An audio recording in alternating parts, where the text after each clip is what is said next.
নমস্কার বন্ধুরা, চলে এসেছি নতুন একটি রেসিপি নিয়ে। বড় থেকে ছোট সবারই খুব পছন্দের একটি মিষ্টি, সেটা হচ্ছে ছানা জিলিপি। তো সেটাই কিভাবে দোকানের মতো কম সহজে বাড়িতেই বানিয়ে ফেলবেন, তো সেটার জন্য দেখিনি কী কী লাগছে। তো প্রথমে আমি দুধ নিয়ে নিয়েছিলাম, তো এটাকে আমি লেবুর রস দিয়ে ছানা কাটি রেখে দিয়েছিলাম। যদি ভিনেগার দিয়ে করেন তো তাহলে সামান্য জল মিশিয়ে তারপরেই করবেন, তারপরে দুধের মধ্যে দেবেন। তো এরপর আমি একটা সাদা ন্যাকড়ার মধ্যে এটাকে ধুয়ে রেখে দিলাম। তো এরপর আমি ঠান্ডা জল দিয়ে ফেলেছিলাম। ঠান্ডা জল দিলে কি জিনিসটা একটু বেশি ড্রাই হয়ে যায়, আপনারা চেষ্টা করবেন গরম জল দেওয়ার। তো দিয়ে বেশি না চিপে এটাকে ঝুলিয়ে রাখবেন, কেন বেশি চিপলে জিনিসটা একদম শুকনো হয়ে যাবে। তো তারপরে কিছুক্ষণ রেখে দেওয়ার পর আমি ছানাটাকে থালার মধ্যে নিয়ে নিলাম। নিয়ে এবার ভালো করে মাখতে হবে জিনিসটাকে, যেন একদম এরকম শুকনো শুকনো হয়ে না থাকে, একদম যাতে ময়েশ্চার ভাবটা চলে আসে, তাহলে কিন্তু ছানার জিলিপির যে পেস্টটা সেটাই ভালো হবে।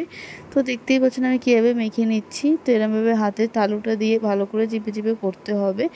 দেখুন কতটা হয়েছে, এরকম একদম পুরো পাতলা হয়ে যাবে, মানে একদম পুরো স্মুথ হয়ে যাবে, দেখতেই পাচ্ছেন। তো এরপর আমি কী কী দিচ্ছি সেগুলো দেখে নেবেন।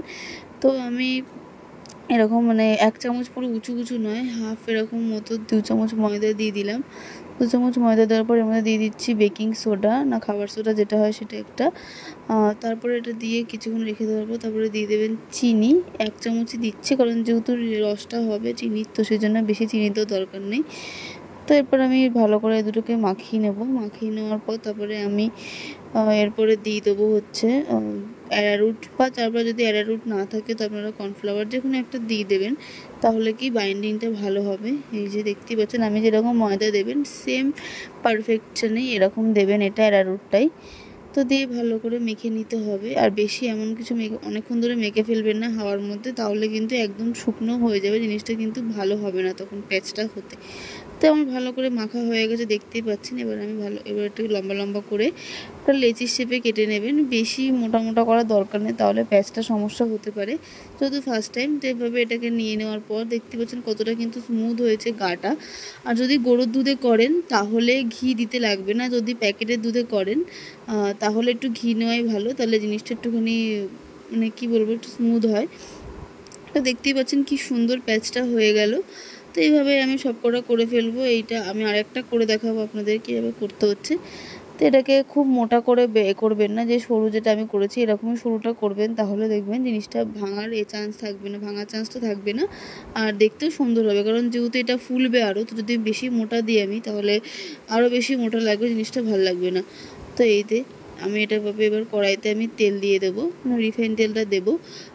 তেলটা একটু বেশি পরিমাণেই দেবো, যাতে ওগুলোটা পুরো চুবে চুবে থাকে। আর যদি আমি কম তেল দিই তাহলে জিনিসটা খুব ভালো হবে না। তো এরপর আমি একটা অন্য জায়গায় শিরাটা বানিয়ে নেব।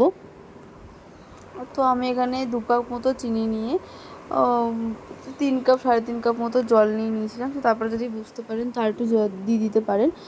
চিনির শিরাটা কিন্তু বেশি রসগোল্লা শিরার মতো খুব পাতলাও হবে না, আবার খুব আটও হবে না, মিডিয়াম হবে। আর তেলটাকে আমি ভালো করে গরম করে নেওয়ার পর যখন ছাড়বেন সেটা একদম লো হিটে করে দেবেন। তারপর কিছুক্ষণ রেখে দেওয়ার পর যখন দেখবেন যে ভেতরটা হয়ে হয়ে আসছে, অনেকক্ষণ এরকম ব্রাউন ব্যাপারটা আসছে, তখন একটুখানি বাড়িয়ে দেবেন, তাহলে দেখবেন ভালো হবে। আর কীভাবে ফুলেছে দেখতেই পাচ্ছেন। তো এরপরে যখন শিরায় দেবো তখন তো আরও বেশি ফুলে উঠবে। তো শিরার মধ্যে আমার কাছে বড় এলাচ ছিল না বলে আমি ছোটো 4টে এলাচ দিয়ে দিয়েছিলাম। দিয়ে ভালো করে নাড়িয়ে চাড়িয়ে নেবেন। নর্মাল দেখবেন যখন হাতে একটুখানি লাগছে তখনই ওর মধ্যে দিয়ে দিতে হবে। তো এরপর দেখেন কি সুন্দর এগুলো হয়ে গেছে, একদম ফুলে উঠেছে। তো এটা আমি একটু লালচে করবো, কারণ একটু কালচে কালচেই হয় দেখতে। এই যে ব্রাউন কালারটা আসবে, এটাই একদম পারফেক্ট কিন্তু ছানা জিলিপির কালার। তো এটাকে আমি উঠিয়ে নেব। এবং অনেকে যারা একদম কালো করেন, তো আমি সেম কালোটা করলাম না, আমি এরকমই রাখলাম। তো এই যে আমার কিন্তু সবকটা ভাজা একদমই কমপ্লিট। এরপর আমি চিনির শিরার মধ্যে দিয়ে দেবো। আর চিনির শিরাটা কিন্তু গ্যাসেই থাকবে, ওভেন কিন্তু অফ হবে না। ফার্স্টে কিন্তু সামান্য হিটে লো হিটে এগুলোকে আমি ছেড়ে দেবো। তারপর দিয়ে ভালো করে একটুখানি চামচ দিয়ে বা হাতা দিয়ে যাই দিয়ে হোক একটুখানি ভালো করে রসের মধ্যে দিয়ে দেবেন। আমার রস যদি আপনার মনে হয় যেন রসটা একটু বেশি করে করবে, তো সেটাও করতে পারে, কারণ রসে থাকলে জিনিসটা আরও বেশিক্ষণ ফুলবে, ভালো হবে। তারপরে প্রথম 2-3 মিনিট এরকম লো হিটে রাখার পর তারপরে 1-2 মিনিট এরকমভাবে একদম পুরো ফুল হিটে হাই হিটে এভাবে করে নিতে হবে, তাহলে জিনিসটা ভালো হবে। তারপরে কিন্তু আবার আস্তে করে দিতে হবে। তো আমাদের ছানা জিলিপি কিন্তু একদমই রেডি। দেখতেই পেলেন কিভাবে কম সহজে বাড়িতেই বানিয়ে ফেলবেন দোকানের মতো ছানার জিলিপি। তো খুব সহজেই করবেন, আর এমন কিছু লাগছে না, মানে মোটামুটি সেই জিনিসগুলো মানুষের বাড়িতেই থাকে যেগুলো দিয়ে বানাবেন। আর যা যা বললাম যদি পরিমাণ মতো করতে পারেন তাহলে কিন্তু ছানা জিলিপি খুব সুন্দর হবে। আপনারাও বাড়িতে ট্রাই করবেন, বলবেন কেমন হচ্ছে। দেখা হচ্ছে নেক্সট কোনো ভিডিওতে। Tata, bye bye.